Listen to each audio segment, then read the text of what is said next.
Halo Ngominers, apa kabar? Wih, kemarin begadang aku masih agak ngantuk ini, tapi sebelum tidur harus bikin konten dulu. Nah, di konten kali ini aku mau bahas beberapa interview, beberapa komentar seputar pertandingan, bahkan ada komentar dari Marota sendiri, kemudian ada beberapa kejadian menarik, salah satunya itu si Inzaghi itu dia tidak bisa ikut di konferensi pers. Apa sebab? Wah, nanti kita bahas. Tapi sebelum itu aku mau paket.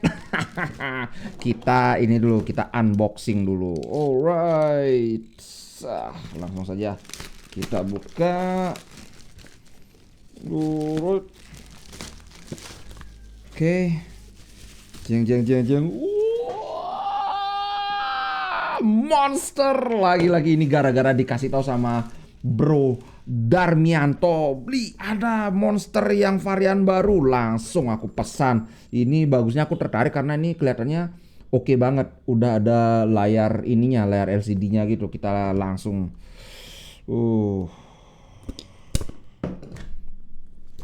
harganya 200 berapa gitu, 260 apa 200 berapa. Anyway, harga itu enggak penting, yang penting kualitasnya. Wih, kalau dari kotak sih oke. Sekarang ini aku sudah punya TWS Monster itu 1, 2, 3, 4. Ini adalah TWS Monsterku yang keempat. Gimana nih? Tar. Lah, ini agak robek ini.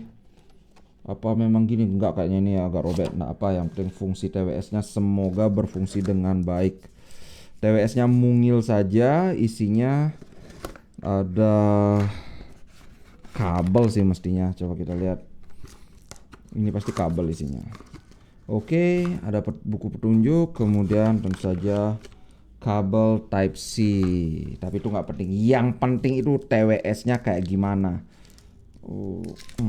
Semoga ini masih ada baterainya. Coba kita buka. Ini hitam ya, katanya kalau dibuka dia akan nyala. Woi, bener dong nyala. Ini bagusnya isi ininya 90%, baterai 80%. Aku belum tahu gimana caranya sekarang. Ini music mode.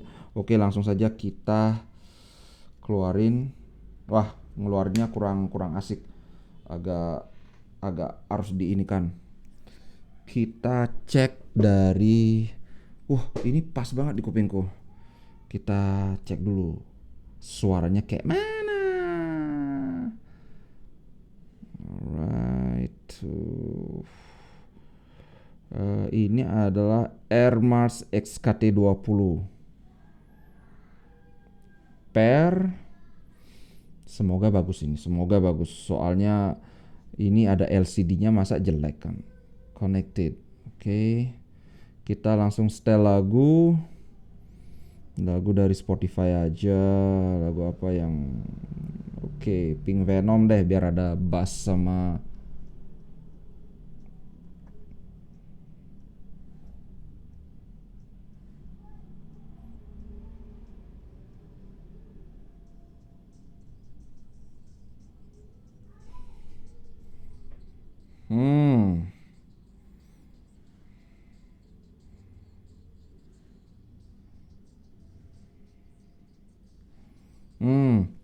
Oke, ini suaranya bagus, khas Monster. Kalau dibandingkan dengan yang ini bassnya sama-sama nendang, tapi aku ngerasa di vokal suara itu, kalau vokal itu kan biasanya di bagian middle ya. Ya ini lebih bagus vokalnya, tapi kalau bassnya kayaknya lebih nendang yang ini. Alright, nah kawan-kawan kalau tertarik ini bagusnya itu dah. Ketika dibuka dia power on, langsung kelihatan petunjuk baterainya lagi berapa dan sebagainya. Nanti linknya aku drop di deskripsi video ya. Mantap, ini keren pak. Sangat mungil kalau dibandingkan ini yang segede gaban gini. Nah ini katanya bisa tahan sampai 20 jam gitu. 95% baterainya. Oke, kita masukkan. Kebalik kayaknya. Enggak, udah bener yang tadi. Mantap suaranya, mantap. Aku punya 4 Monster, yang satu udah rusak, yang 100-an yang paling murah. Itu satu rusak, baterainya udah nggak bisa berfungsi lagi. Oke, taruh di bawah dulu. Oke. Kita mulai dengan konten kali ini. Yang pertama adalah ini ada dari CEO Inter Milan. Dia akhirnya buka suara karena selama ini Inter Milan itu kan mereka tidak ada komentar terkait kasus rasisme Acerbi, tapi dia bilang begini. Pertama dia mengomentari soal Juve. Intinya begini, dia bilang begini, kami sengaja berdiam diri. Nah, saya akan memberikan rangkuman.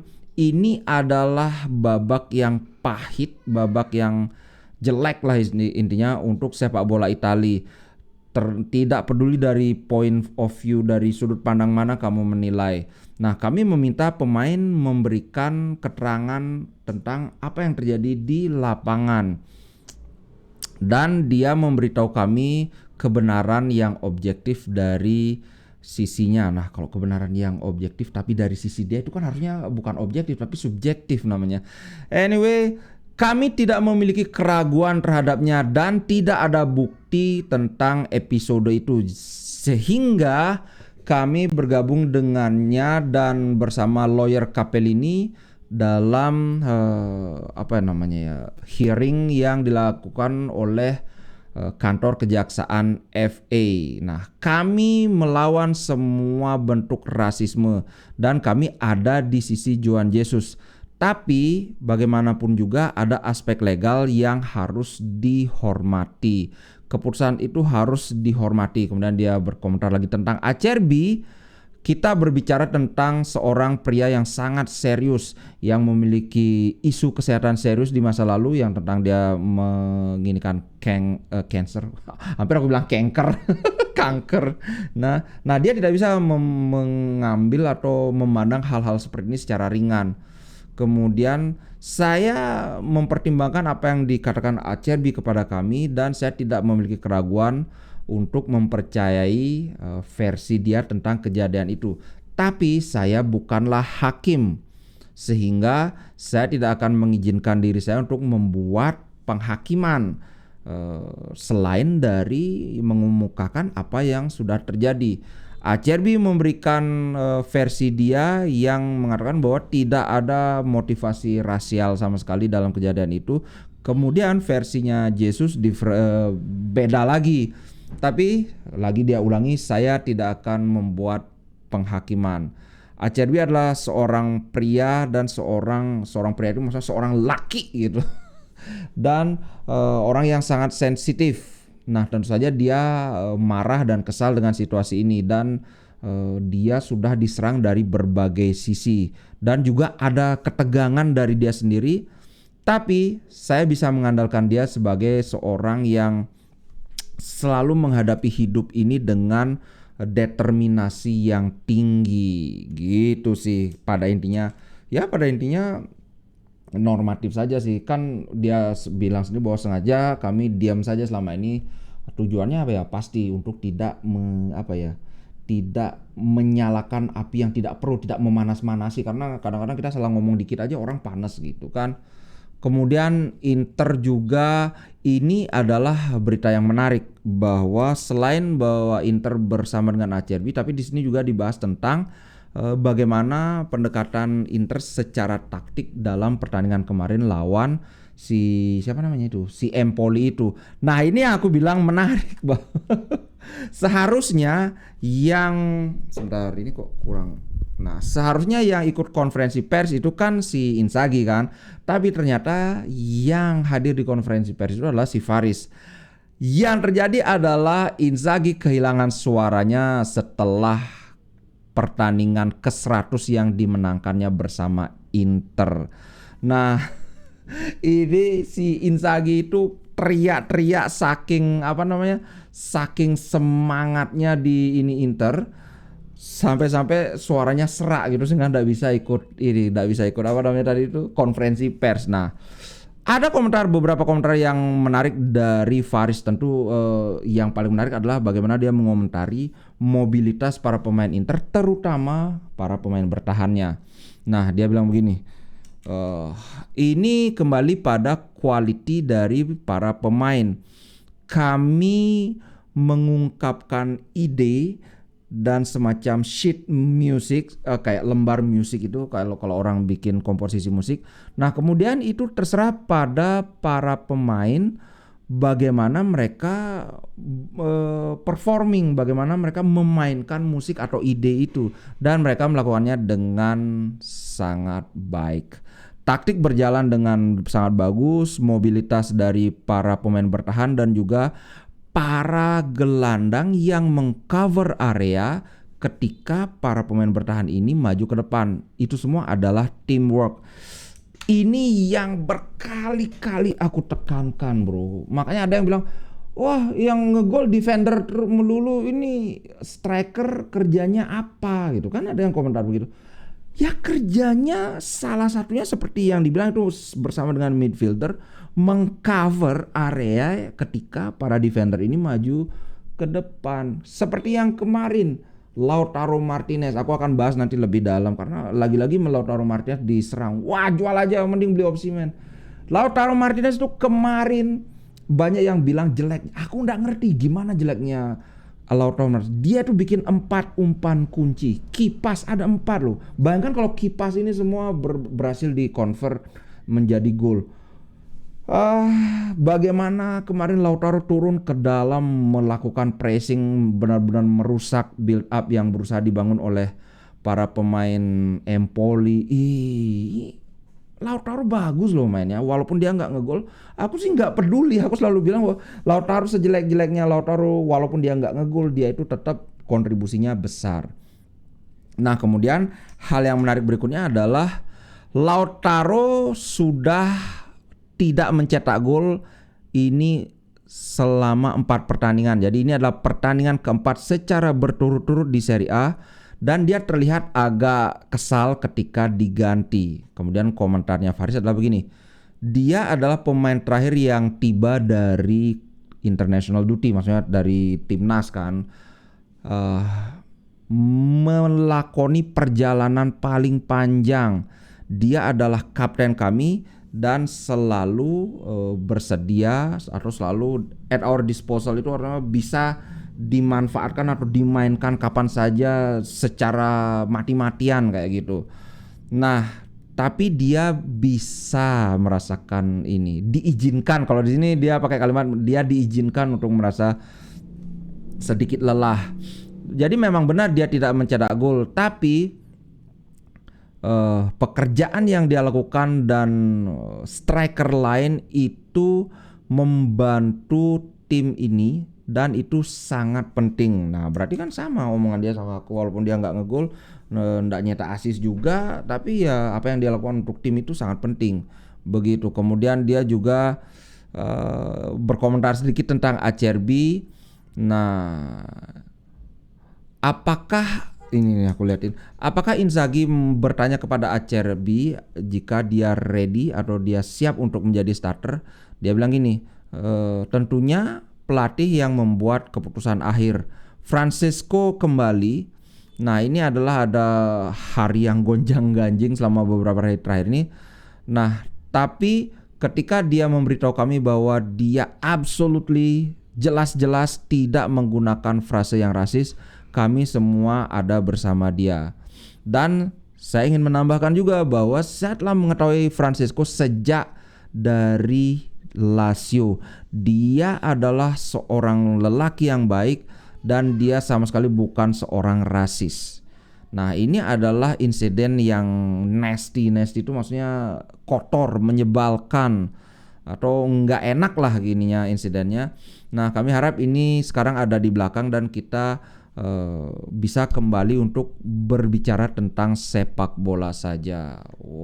Kemudian mengomentari Barella juga ada. Barella sedang menikmati musim yang sangat bagus dan dia bahkan lebih bersemangat lagi setelah mencetak gol yang luar biasa dalam pertandingan internasional. Nah, kami melakukan lebih baik di babak kedua dan para pemain pengganti memberikan kami pertolongan yang bagus, memberikan nuansa yang baru untuk membawa pulang hasil, dan hal ini juga mengkonfirmasi kekuatan dari kedalaman squad ini gitu. Itu kalau dari komentarnya Faris. Berikutnya ada komentar Bastoni. Ya, ini kebetulan kan banyak yang gini, Bli gimana Bli? Pingin nggak biar Scudetto-nya itu pada saat melawan Milan? Nah, dijawab langsung sama Bastoni. Dia bilang, kami ingin Serie A title, kami ingin Scudetto. Nggak masalah kapan kami mendapatkannya. Si ini aja ngomongnya gitu si Bastoni. Nah, dia bilang gini, jeng. Kok malah aku tutup lagi? Tapi bagi pemain bertahan Bastoni hanya ada satu pertimbangan. Mereka atau Inter Milan harus mendapatkan gelar juara ini. Kapanpun itu terjadi. Ketika dia ditanya apakah tim ini sering berbicara, atau bukan sering, apakah tim ini membicarakan atau mendiskusikan tentang kemenangan ini di laga derby, Bastoni berkata dengan tegas, tidak. Kami hanya berpikir tentang memenangkannya. Kapan dan di mana itu nggak masalah. Hal yang penting adalah membawa pulang trofi untuk fans kami yang tidak pernah kedatangannya di bawah 70.000. Wih, gila dia nyebut-nyebut soal 70.000 itu. Kami semua bangga menjadi bagian dari ini semua gitu. Nah, kemudian ada yang menarik, dia ditanya lagi. Ketika ditanya bagaimana bedanya main untuk Inter dan bermain untuk Italia, dia bilang gini, itu adalah pelatih yang berbeda, tapi ada harmoni yang besar di keduanya. Nah, kami juga ingin melakukan hal yang baik atau sukses di musim panas ini gitu bro. Wih, kan yang ingin aku bahas sedikit tentang timnas Italia sih. Timnas Italia kan timnas rasa Inter. Akhirnya Spalletti dalam tanda kutip mengalah. Biasanya dia pakai formasi 4-3-3, kadang-kadang 4-4-2 atau 4-3-1, tapi belakangan ini dia mengalah dan memakai formasi 3-4-2-1 dengan si siapa namanya itu, Siriategu yang paling di depan. Nah, ini kan dia berkomentar sendiri bahwa dia ingin supaya blok Inter ini nyaman bermain, dan hasilnya pada pertandingan kedua kemarin lawan Ekuador kan, Italia tampil sangat bagus sejak bermain dengan tiga back itu gitu bro. Nah, yang berikutnya adalah Di Marco mengomentari tentang golnya. Dia ini judulnya, hal yang penting adalah mencetaknya. Kenapa dia ngomong gini? Karena begini, ketika ditanya apakah dia tidak tahu bagaimana caranya mencetak gol yang normal. Gol yang normal ini karena selama ini gol-golnya Di Marco itu kan gak ada yang normal. Gol-gol indah, volley, kemudian berawal dari tak-tek gitu, yang kemarin lawan Napoli. Kemudian ada yang tendangan volley dari luar kotak penalti, dan kemarin juga tendangan volley kayaknya dari luar kotak penalti juga, tapi dekat kan, tidak terlalu keras tapi sangat akurat. Nah, ketika ditanya emang kamu nggak bisa nyetak gol yang normal aja, dia tersenyum dan bilang hal yang penting adalah mencetaknya. Nah, ini komentar yang ini sih normatif ya, biar nggak kedengaran sombong mungkin ya. Di atas itu semua, itu bukanlah bola yang mudah untuk di hit, itu bukan dipukul maksudnya, tapi ya untuk ditendang atau di shoot gitu. Tapi saya happy bahwa saya menendangnya atau menembaknya dengan baik karena bolanya masuk ke gawang. Kami sangat banyak berlatih tentang skema-skema atau rantai passing yang seperti ini dari fase ketika bola itu sudah ada di dekat kotak atau kotak penalti lawan atau daerah pertahanan lawan.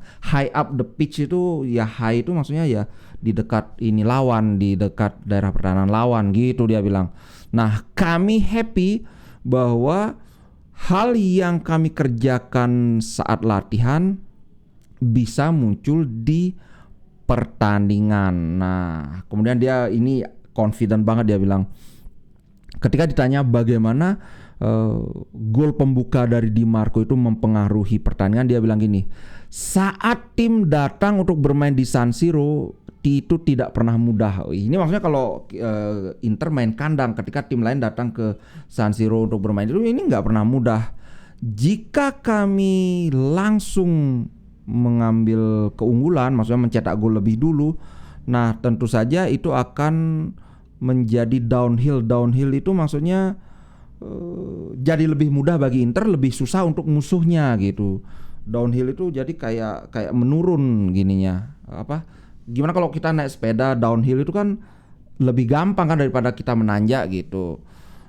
Tapi kami juga harus memberikan apresiasi terhadap Empoli karena mereka menciptakan masalah untuk kami di malam ini. Nah, kemudian tentang posisi dia atau peran dalam posisinya, dia bilang gini, saya selalu berkata bahwa ini adalah sesuatu yang kami lakukan di latihan. Saya selalu berusaha menginterpretasikan posisi ini, posisi wingback itu dengan cara saya sendiri, dan juga untuk menciptakan ruang bagi rekan saya. Nah, ini yang aku, kalau kawan-kawan ingat, aku bilang kan Bastoni jadi sayap, kemudian Di Marco jadi striker. Dan itu pun striker yang agak di kanan. Wow, ini dan terakhir ini adalah wawancara terhadap Bastoni. Bastoni itu 3 kali berturut-turut loh dia bikin assist. Gila Bastoni. Nah, tapi lucunya dia malah merendah, dan ada komentar lucu tentang gimana dia kan kesal pada saat diganti itu, tapi nantinya tuh bisik-bisik sama Inzaghi terus malah ketawa. Nanti aku bahas. Nah, dia bilang justru begini, sebentar sebelum itu kami memulai dengan kuat dan kami menginginkan pertandingan ini selesai secara cepat, maksudnya ingin mengunci lebih awal. Tapi Empoli terstruktur dengan baik. Pelatih mereka membawa antusiasme dan saya berharap mereka bisa bertahan di Serie A. Nah ini adalah kali ketiga center back ini membukukan assist secara berturut-turut dan bahkan dia hampir mencetak gol. Gila, itu kalau 1-2 dia dengan Lautaro itu masuk, betapa cantiknya. Nah, justru dia bilang gini, mungkin ini adalah assist paling jelek dari assist-assist yang lain. Gol Di Marco membuatnya terlihat lebih bagus. Nah, terus terang aja aku setuju. Sebenarnya umpan dari Bastoni itu justru nggak terlalu bagus. Cuman Di Marco ini tidak terkawal. Ini Empoli ini benar-benar kecolongan. Karena ya siapa yang menyangka itu wingback tapi ada di posisi striker gitu loh.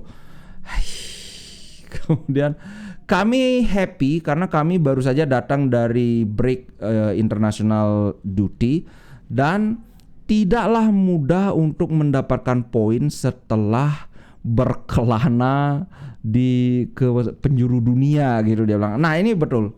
Karena seperti yang aku bilang, saat Inter lawan Napoli itu kan Inter itu baru saja melawat ke kandangnya Atletico Madrid kan. Itu masih ada jet lag lah, inilah itu. Makanya Bastoni juga mengakui bahwa ya nggak mudah habis international break, habis entah di mana mainnya. Italia lawan Ekuador kayaknya mainnya di sebelah selatan di sebelah selatan bumi kayak. Nah, dia bilang gini, bagaimana tentang hasil di mana Inter tersingkir dari Liga Champions, kemudian setelah itu juga seri lawan Napoli. Dia bilang begini, itu adalah periode yang sulit. Kami bermain setiap 3 hari selama berbulan-bulan. Secara fisik kami lelah. Nah, jika kamu bisa menyebut itu sebagai momen yang negatif, momen yang buruk, ya memang begitu. Basically atau pada kenyataannya memang impossible. Tidak mungkin untuk memenangkan setiap pertandingan. Nah, ini aku bilang berkali-kali kan. Kita 2024 itu cuma 2 kali gagal menang, lawan Atletico dan lawan Napoli.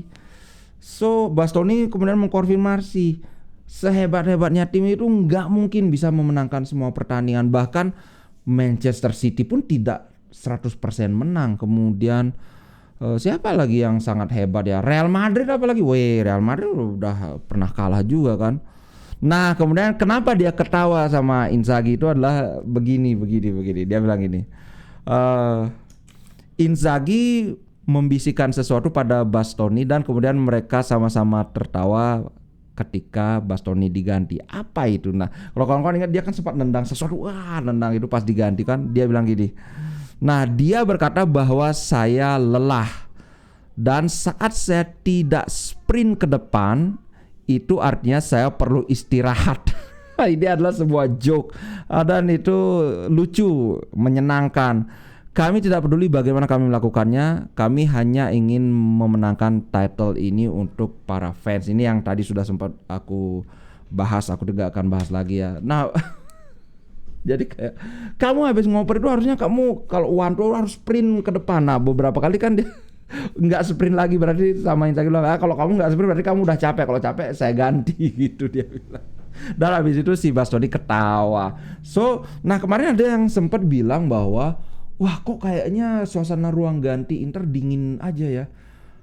Aku sih nggak bisa membantah, nggak bisa juga mengiyakan karena aku nggak ngelihat gimana ruang gantinya. Apakah diliatin pada saat masuk ruang ganti juga enggak. Yang jelas aku ngelihatnya sih kayaknya normal-normal aja. Lautaro kelihatan kecewa ketika dia diganti. Menurutku ini wajar. Bagaimanapun dia itu adalah striker. Yang namanya striker itu pasti punya naluri oportunis. Oportunis itu artinya memanfaatkan kesempatan, ingin kelihatan, ingin mencetak gol. Dia sudah tadi sempat aku sebut, ini adalah pertandingan keempat di Serie A di mana dia tidak mencetak gol. Wajar dia kecewa. Apalagi dia di awal-awal juga sempat hampir nyetak gol tapi gagal. Menurutku ini adalah perkembangan yang wajar, tidak ada yang perlu dikhawatirkan. Apakah ada keretakan? Kemarin ada wah akhirnya Lautaro dijawab. Kemarin itu April bro, April Mop. Bahkan aku di akhir itu sampai bilang bahwa ini sumber beritanya dari La Gazzetta dello Sport. Anyway, aku minta maaf buat kawan-kawan yang mungkin terkejut kemakan hoax. Aku sengaja bilang ini dari La Gazzetta dello Sport biar ada penandanya bahwa ini bukan hoax tapi ini bercandaan aja gitu loh guys. Serius banget. Oke guys, itu dulu. Ciao. Sampai jumpa di konten berikutnya sebentar lagi. Ciao ciao.